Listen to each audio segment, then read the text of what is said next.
বিসমিল্লাহির রহমানির রহিম। আসসালামু আলাইকুম। প্রিয় শিক্ষার্থীরা, আশা করি সবাই ভালো আছো, সুস্থ আছো।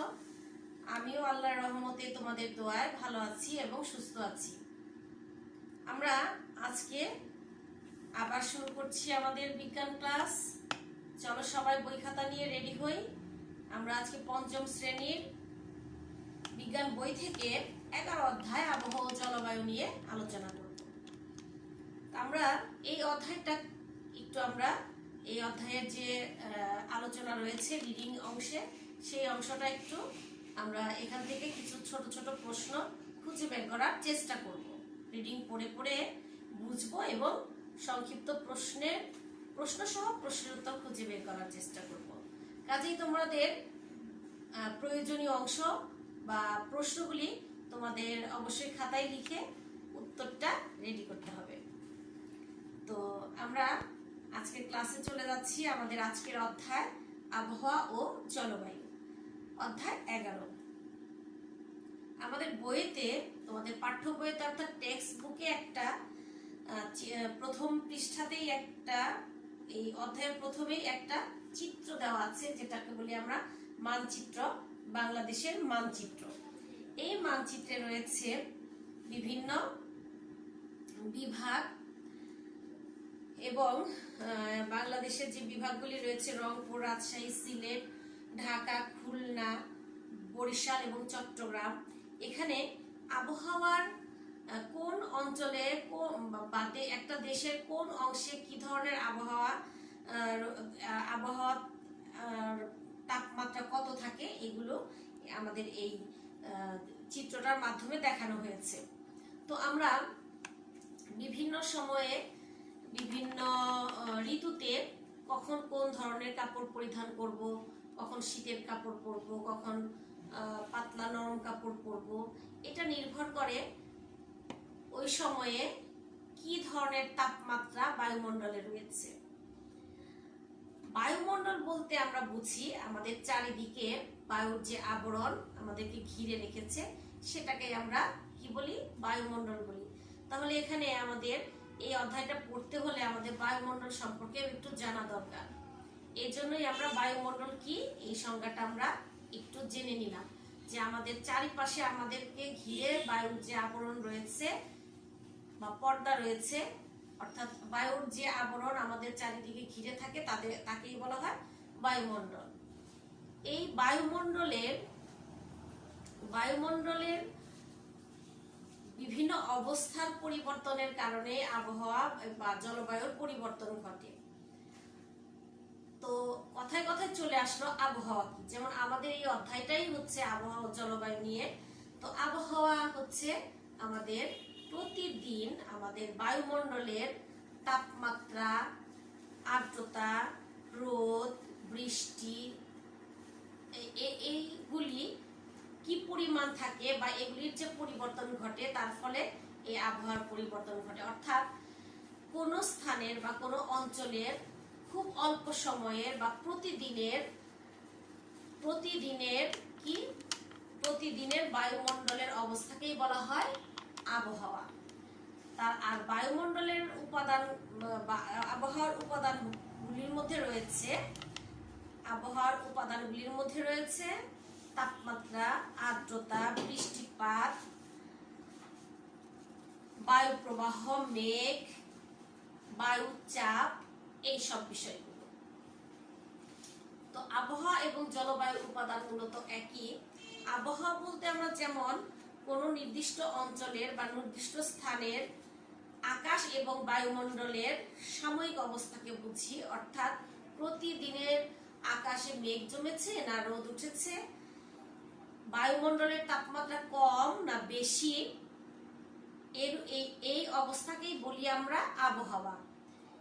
এই আবহাওয়ার প্রতিদিনের গড়, অর্থাৎ এই যে প্রতিদিনের যে আবহাওয়া, এইটার 30-40 বছরের গড় অবস্থাকে বলা হয় জলবায়ু। তো আবহাওয়ার উপাদান পরিবর্তন হলে জলবায়ুর উপাদানেরও পরিবর্তন ঘটে। তো আবহাওয়ার যে উপাদানগুলির কথা আমরা বলছিলাম, যে তাপমাত্রা, অর্থাৎ বায়ুমণ্ডলের অবস্থা কেমন, ঠান্ডা নাকি গরম। আর্দ্রতা, আর্দ্রতা বলতে আমরা বুঝি বায়ুমণ্ডলের জলীয় বাষ্পের পরিমাণ। মেঘ, আমরা জানি যে সূর্যের তাপে কি হয়, সূর্যের তাপে পানি জলীয় বাষ্পে পরিণত হয়। এই জলীয় বাষ্প বায়ুমণ্ডলের উপরের স্তরে উঠে গিয়ে মেঘ হয়ে ভেসে বেড়ায়। তো এই অবস্থাকে আমরা বলি মেঘ। আর এর পর এই মেঘের পানির কণা যখন ঠান্ডা হয় তখন কণাগুলি বড় বড় আকার ধারণ করে, ফলে ফোটায় ফোটায় ভূপৃষ্ঠে নেমে আসে। এটাকে আমরা বলি বৃষ্টিপাত। বায়ুচাপ বলতে আমরা বুঝি বায়ুমণ্ডলের যে ওজন, ভূপৃষ্ঠের উপরে বায়ুমণ্ডল যে চাপ প্রয়োগ করে তাকে বলি আমরা বায়ুচাপ। তাহলে আমরা আবহাওয়ার উপাদানগুলো সম্পর্কেও কিছুটা ধারণা পেলাম। তো আবহাওয়া কাকে বলে আমরা জানলাম যে আবহাওয়া হচ্ছে কোনো স্থানে, কোনো একটা নির্দিষ্ট স্থানের নির্দিষ্ট সময়ে আকাশ এবং বায়ুমণ্ডলের সাময়িক অবস্থাকে বলা হয় আবহাওয়া। এবং জলবায়ু বলতে আমরা বুঝি আবহাওয়ার দীর্ঘ সময় বলতে আমরা 30 বা 40 বছরের গড় অবস্থাকে, আবহাওয়ার গড় অবস্থাকে বুঝি। আবহাওয়ার উপাদানগুলি সম্পর্কে আমরা জেনেছি। আবহাওয়ার উপাদান হচ্ছে তাপমাত্রা, বায়ু প্রবাহ, মেঘ, বৃষ্টি, আর্দ্রতা, বায়ুচাপ ইত্যাদি। তো আবহাওয়া এবং জলবায়ু দুটোরই উপাদান একই, কিন্তু এদের মধ্যে অমিল শুধু একটা জায়গায়, সেটা হচ্ছে সময়ের। পার্থক্য হচ্ছে শুধুমাত্র সময়ের। আবহাওয়া বলতেও আমরা বুঝি আকাশ ও বায়ুমণ্ডলের অবস্থা, কিন্তু সাময়িক অবস্থা। জলবায়ু বলতেও আমরা বুঝি আকাশ এবং বায়ুমণ্ডলের অবস্থা, কিন্তু দীর্ঘ সময়ের অবস্থা। তাহলে আবহাওয়া ও জলবায়ুর মধ্যে মিল এবং অমিল বলতে আমরা শুধুমাত্র সময়ের পার্থক্যটাকেই বুঝে থাকি। এবারে আমরা দেখো, আবহাওয়া পরিবর্তন হলে বা জলবায়ুর পরিবর্তন হলে বিভিন্ন রকমের প্রাকৃতিক দুর্যোগ হয়ে থাকে। যেমন কখনো কখনো অনাবৃষ্টি, খরা এবং কোনো কোনো সময় প্রচন্ড ঝড়, বৃষ্টি, একটানা দীর্ঘদিন যাবৎ বৃষ্টি হতে থাকে। তাপদাহ সৃষ্টি হতে পারে অথবা খরার সৃষ্টি হতে পারে। বিভিন্ন রকমের ভয়াবহ ঘূর্ণিঝড়, সাইক্লোন, হ্যারিকেন, এই সমস্ত বিভিন্ন রকমের প্রাকৃতিক দুর্যোগ দেখা দিতে পারে। তো বাংলাদেশের যে সকল প্রাকৃতিক দুর্যোগগুলি সাধারণত হয়ে থাকে, এগুলির মধ্যে রয়েছে এরকম 3টা প্রাকৃতিক দুর্যোগের নাম যদি আমরা লিখতে চাই বা জানতে চাই, মনে রাখতে চাই, তাহলে আমরা এই 3টা নাম বলবো। কালবৈশাখী, যেমন বৈশাখ মাসে হয়ে থাকে কালবৈশাখী, টর্নেডো এবং ঘূর্ণিঝড়।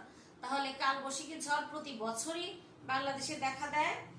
টর্নেডো, ঘূর্ণিঝড় যখন তাপমাত্রা প্রচন্ড ভাবে ভয়াবহ আকার ধারণ করে তখন প্রাকৃতিক দুর্যোগ হয়, এবং ফলে বিভিন্ন এই ভয়ঙ্কর ঘূর্ণিঝড়গুলি বা টর্নেডো হয়ে থাকে।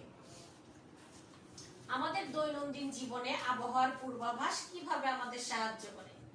আমাদের জীবনে আবহাওয়ার পূর্বাভাস খুবই জরুরি। আমরা আবহাওয়া পূর্বে আবহাওয়ার আমাদের আগামী দিন বা পরবর্তী কয়েকদিনের এই আবহাওয়া কেমন হতে পারে, এইটা যদি আমরা জানতে পারি, তাহলে আমরা সেই অনুযায়ী বিভিন্ন রকমের সিদ্ধান্ত গ্রহণ করতে পারি। যেমন কোন দিন কোন কাপড় পরবো তা আমরা নির্ধারণ করতে পারি আবহাওয়ার উপরে নির্ভর করে, আবহাওয়ার পরিবর্তনের উপরে নির্ভর করে। ছুটির দিনে আগামী পরিকল্পনা ঠিক করতে পারি। বাইরে যেতে ছাতা ব্যবহার করতে হবে কিনা, অর্থাৎ বৃষ্টি হবে কিনা বা প্রচন্ড তাপদাহ থাকবে কিনা, আমরা এই ব্যাপারে নিশ্চিত হতে পারি। এছাড়াও বাংলাদেশে ঘূর্ণিঝড় আসছে, এরকম কোনো তথ্য যদি আমরা জানতে পারি, তাহলে কি করতে পারবো? আমরা নিশ্চিন্তে আশ্রয় কেন্দ্রে অবস্থান করতে পারবো বা আশ্রয় নিতে পারবো। এছাড়া আমাদের সাগর তীরবর্তী এলাকায় বা সাগরের মাঝে, নদীতে যারা মাছ ধরে, সেই সমস্ত সাধারণ মানুষ তারা কি করতে পারবে? তারা তাদের জীবন বাঁচাতে তারা আশ্রয় কেন্দ্রে আশ্রয় নিতে পারবে। এবং যে সমস্ত রাষ্ট্রীয় সম্পদ এইসব কাজে, মাছ ধরার কাজে ব্যবহার করা হয়, যেমন ট্রলার, জাল, মাছ ধরার জাল, এগুলিকে নিরাপদ আশ্রয়ে রাখা সম্ভব হবে। ফলে রাষ্ট্রীয় সম্পদও বাঁচবে, জনসাধারণের জীবন রক্ষা পাবে। এভাবে আবহাওয়ার পূর্বাভাস আমাদের দৈনন্দিন জীবনেও গুরুত্বপূর্ণ।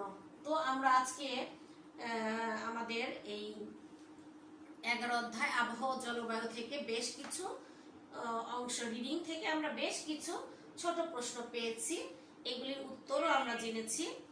আমরা অবশ্যই একটা নোট খাতায় সেটা নোট রাখবো, পরবর্তীতে আমাদের যেন পড়াগুলি রিভিশন করতে সুবিধা হয়। তো শিক্ষার্থীরা, আজকে আমরা এই পর্যন্তই ক্লাস শেষ করছি। আগামী ক্লাসে আবার দেখা হবে। সেই পর্যন্ত তোমরা ভালো থাকবে, সুস্থ থাকবে এবং সবাই মাস্ক ব্যবহার করবে বাইরে যেতে। সবাই মা বাবাকে সাহায্য করবে, সচেতনভাবে সামাজিক দূরত্ব বজায় রেখে সবাই অবস্থান করবে।